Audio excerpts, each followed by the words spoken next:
absolutely right. So if you have a power distributor, like we've got a Denali in the system, and you plug the power cords in, of course, unless someone disabled the grounds in the power cords, which you should not do,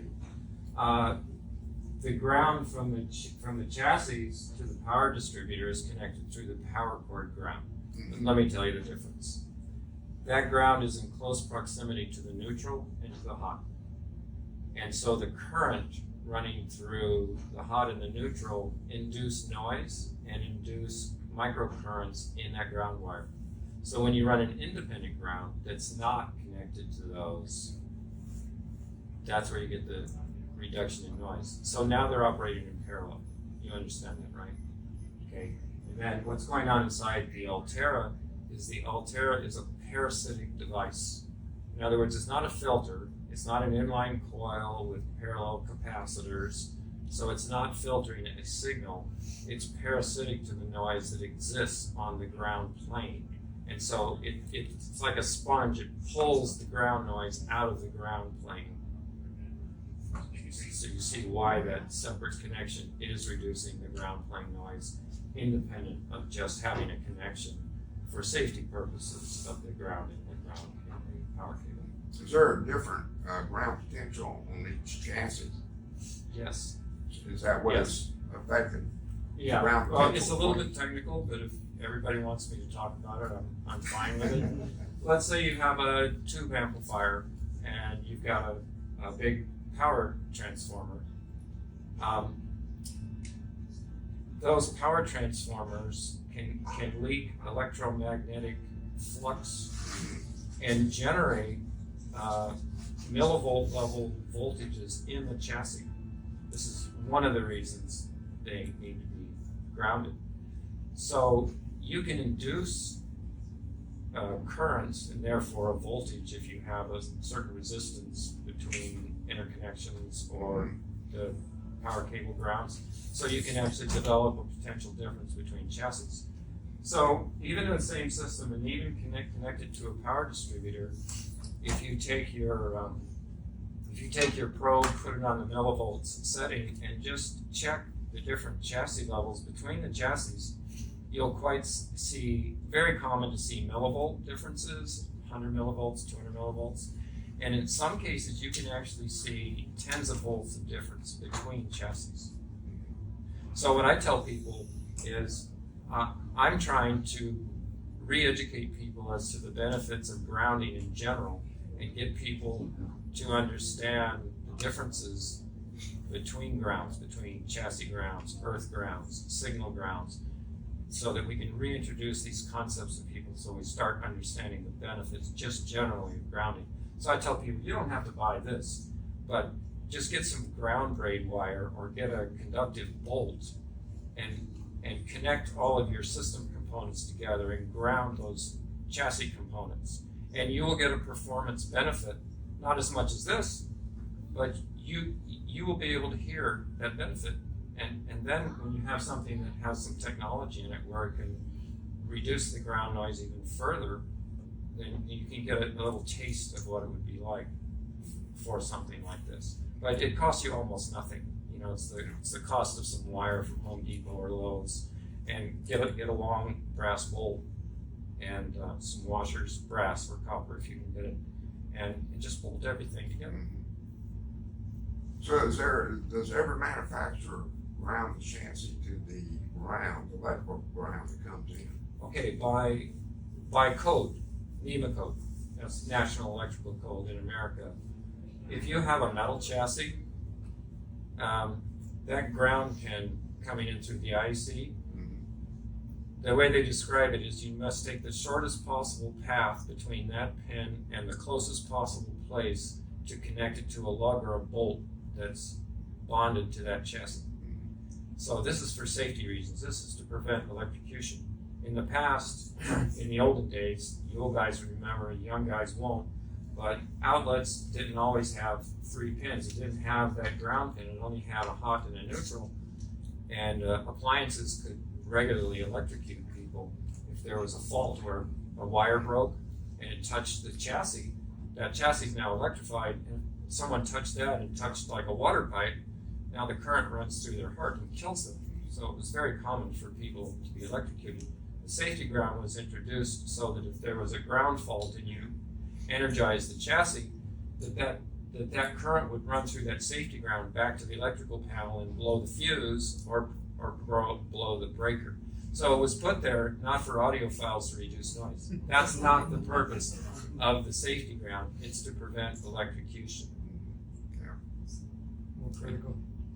So the answer is yes. The All answer is chassis yes. are supposed to be tied to the. Yes, they are supposed to be, unless they have another way to do it. So they can insulate it. So all the electrical components in the device, they have to prove to, if they're tested under UL, they have to prove that it's impossible for a wire to come loose and energize that chassis.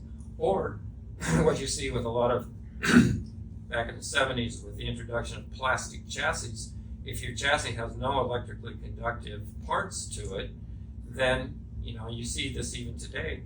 You can see like a Sony CD player, a DVD player, and they don't have a safety ground.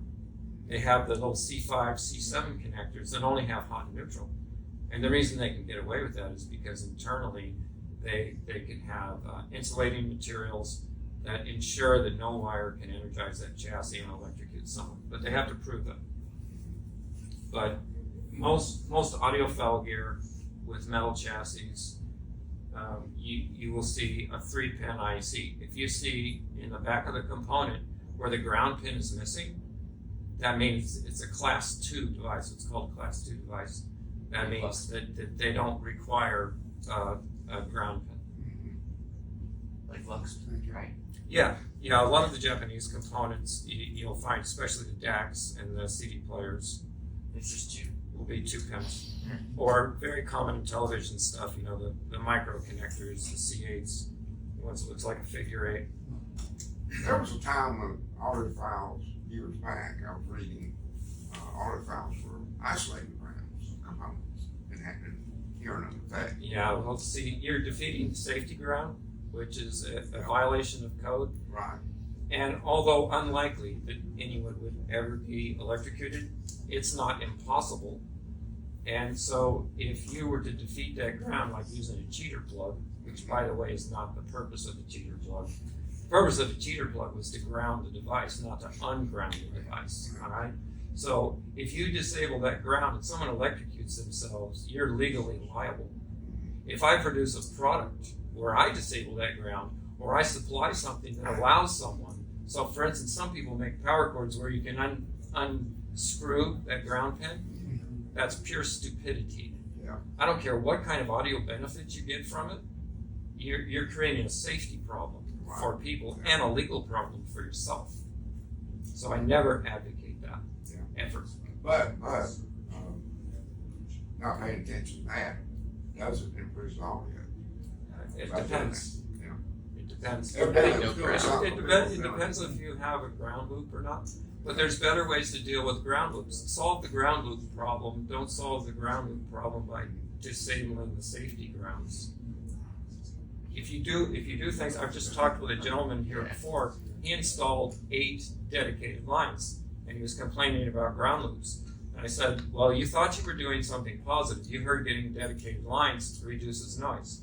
Dedicated lines do not reduce noise.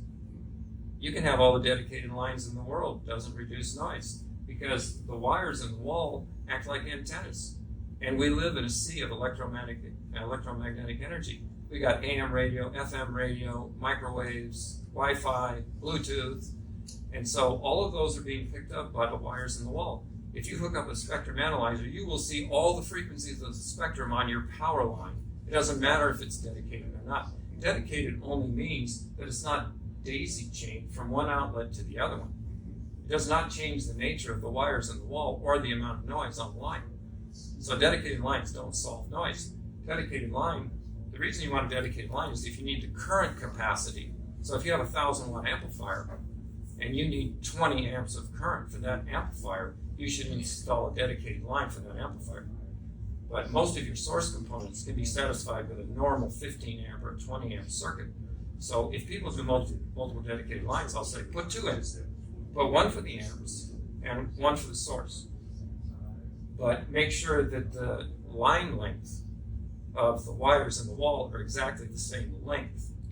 Because if you have a ground wire in one circuit that takes 50 feet to the panel, and you have another one on the other side of the room, and it takes 25 feet to the panel, the resistance of the ground wire is half what it is in this one, and you've just now created a ground loop because you've created a voltage potential between grounds. So by introducing 8 multiple dedicated lines, he introduced massive ground loops in his system. And I told him, you want to simplify your system, upgrade the quality of your power components, not the complexity of the system. So many times better performance is achieved by simplicity, not more complexity. And especially in the power realm, this is true. And to expand on that, don't stack power conditioners. I got a PS Audio, so if I put a Shunyata research in series with it, I'm going to make it better. No, you're not going to make it better.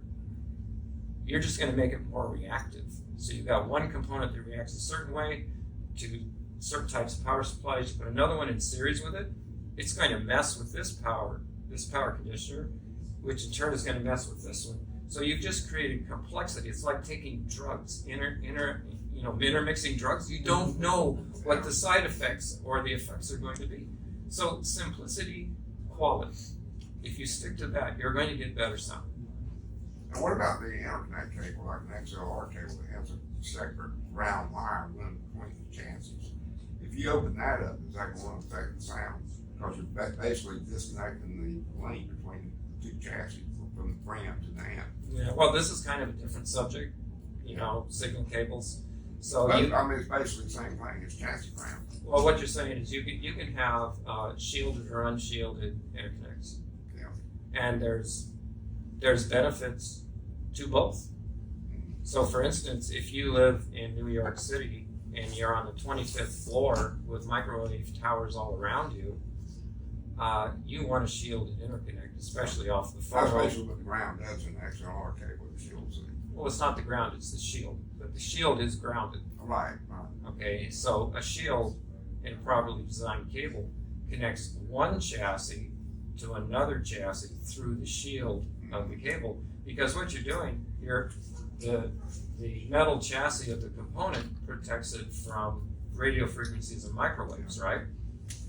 Well, the cable being shielded, you're extending that shielding across space to the other chassis, and at the same time, if there's voltage differences between the two chassis, it's going to travel across that shield, and it's going to develop a voltage, and that can be a ground loop. I've heard audiophile speak of if you take the shield off of an XLR cable, it'll sound better. Look, it's dependent on it's contextual. I just hear them talking about it, but I haven't tried it. Well, I've done it. I've done hundreds of experiments. So there are benefits to an unshielded cable. So if it's a very short distance, shielding tends to add capacitance between the signal and the return lead. So if you add capacitance, you're going to have a parasitic loss of high frequencies to the ground. So some people say, well, shielded cables sound less dynamic or suppressed.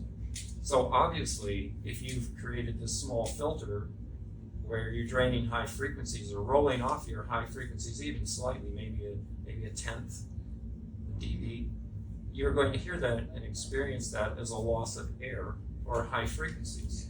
So are they inferior? No, they're different. They operate differently. But if you need the shielding for RF protection, depending on your environment, then you should use a shielded cable. It'll sound vastly better than listening to static from fluorescent lights and microwave transmissions, or when your phone is sitting here and you hear this. Have you ever heard this? Unshielded cables, you're sitting there and you hear yeah, that's your phone logging into the cell tower and your unshielded cables are picking it up.